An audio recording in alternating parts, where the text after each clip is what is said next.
El doctor Gabriel Regino está en la línea telefónica de MBS Noticias. Doctor, te mando un gran abrazo. Gracias, Gabriel, por tomar la comunicación. ¿Nos escuchas? Claro que sí, Luis. Ya. Muchísimas gracias. Ahora Buenos días para ti, para toda la audiencia. Y estamos presenciando una situación preocupante, pero que ha sido recurrente, porque bien planteabas tú la pregunta que si habíamos visto con anterioridad una situación de esta naturaleza, no de esta dimensión, pero sí en administraciones anteriores han habido expresiones también presidenciales de reclamos, de reproche al Poder Judicial por no sumarse a la lucha contra la delincuencia. Las presidencias y la actual presidencia no están tomando en consideración que al Poder Judicial Federal, a la Suprema Corte de Justicia de la Nación, no le compete una lucha contra el crimen, le compete defender la Constitución, le compete defender los derechos de las personas que acuden ante sus instancias y que es un poder autónomo, es un poder independiente que no debe de estar sometido a presiones de carácter político para que se emitan resoluciones que le puedan ser convenientes a la autoridad en turno. Hoy hemos visto un escalamiento en el enfrentamiento que se da desde Palacio Nacional contra la persona de la ministra Norma Piña, presidenta del máximo tribunal del país, que ha generado, pues esto que estabas comentando, expresiones reprobables que rayan en la violencia digital y que además generan una presión indebida, ilícita, en contra de todos los funcionarios judiciales federales. No podemos negar de que pueden existir resoluciones que no son adecuadas, resoluciones que no se comparten, pero precisamente para ello existen en la ley los recursos, los medios de impugnación. Y algo que se está dejando de ver, algo que se está dejando de lado, es cuál es el nivel de las investigaciones en nuestro país. Las investigaciones que se llevan a los tribunales están bien sólidas o se está cometiendo un hierro desde el inicio que derivan en que los tribunales federales otorguen las resoluciones que hoy se critican desde el estrado más importante de la nación, que es a la presidencia de la República. ¿Qué sucede si esto continúa? Porque no sé de qué tamaño pueden llegar a ser los jueces, te lo pregunto, tú trabajas con ellos todo el tiempo, si terminan por ser sometidos a una presión de este tamaño o no terminan por ser sometidos. Es muy difícil la chamba que tienen. Otra vez se cortó la comunicación. A ver si podemos retomarla. Una disculpa, ahí se nos está cortando la llamada telefónica.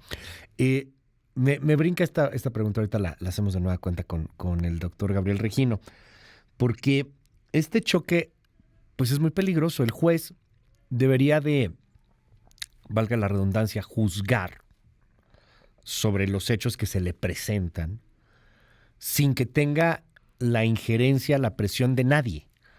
Cuando el presidente dice, por ejemplo, en el caso Cabeza de Vaca, ¿no? El juez que le dé un amparo es corrupto. En el caso del Tren Maya, el juez que les dé amparo es corrupto. Pues una presión para el juez. Entonces, en ese sentido, ¿cómo le hacemos para poder tener jueces realmente autónomos? Porque la presión que venga de una presidencia de la República, pues no es menor. Perdón, Gabriel, ahora sí retomamos la comunicación. Te preguntaba, sí, ¿de qué tamaño pueden ser los jueces en ese sentido? O sea, ¿cómo se podrían o no doblegar ante una presión de este tamaño? Desde luego que sí, porque tú lo has dicho bien. Existe una presión que se genera a través, primero, de quien hace la crítica, que es ni más ni menos que el presidente de la República. Y como tú lo has dicho, no es cosa menor. Entonces, el impacto que tienen sus palabras, el eco que se genera a través de la importantísima labor que generan los medios de comunicación, pues sí llega entonces a poder inquietar el ánimo y la voluntad de quienes tienen que tener serenidad para emitir resoluciones. El Consejo de la Judicatura, como el propio presidente de la República lo ha dicho, es el encargado de supervisar las conductas de todos los integrantes del Poder Judicial Federal. Ese Consejo de la Judicatura Federal se mantiene desde la administración del anterior presidente de la Corte, con el actual leves modificaciones, y es el organismo encargado de hacer investigaciones y los ha hecho. Ha habido casos sancionables de jueces, de magistrados que se han apartado del camino, sí han existido, pero que se tenga que decir que no es la regla, son la excepción. Y si en los casos que hoy hemos estado viendo que se han concedido amparos, lo que nos tenemos que preguntar, insisto, es ¿quién realmente falló? ¿Quién hizo mal la investigación? Por ejemplo, en el caso de García Cabeza de Vaca, ¿se hicieron malos aseguramientos en las cuentas que han sido liberadas? ¿O realmente hay una desviación del actuar de la justicia? Ese es un tema que el Consejo de la Judicatura Federal tiene que resolver, tiene que investigar, pero que además la Fiscalía General de la República, insisto, tiene medios legales para impugnar las determinaciones que le son adversas.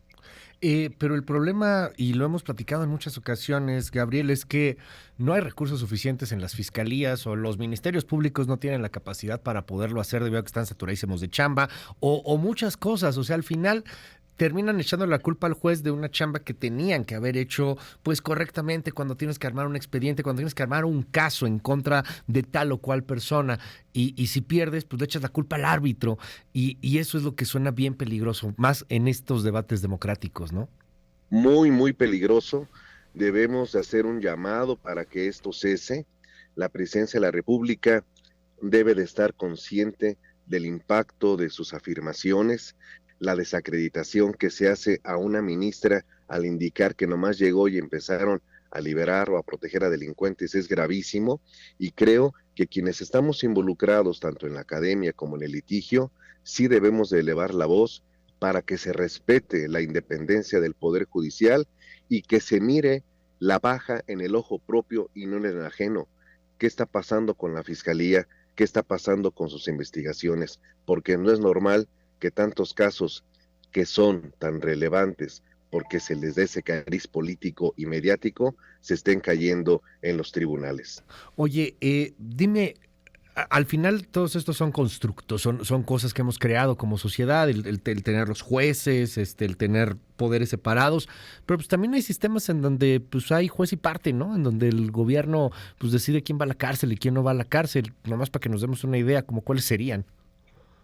Bueno, voy a poner, por ejemplo, un caso que ocurrió en una localidad de la Ciudad de México, donde a una señora se le caen aspas de la lavadora a las vías del metro y la Por detienen ejemplo. 3 días en Santa Marta y la acusan y la vinculan a proceso. Ujú. ¿Por qué? Porque se está en medio de una concepción de que hay sabotaje al metro. Entonces, sí, efectivamente, hay ocasiones en que el poder ejecutivo Ujú. doblega al poder judicial.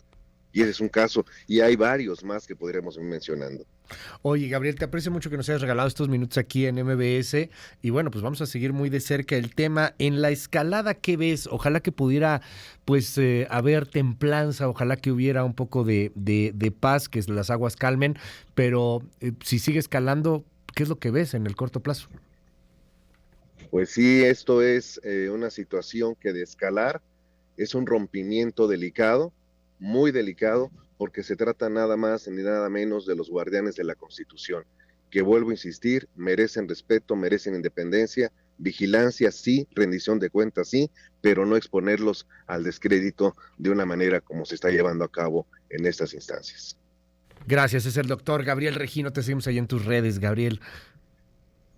Gabriel Regino y un fuerte abrazo para ti y para toda la audiencia. Va de vuelta el abrazo, es el doctor Gabriel Regino.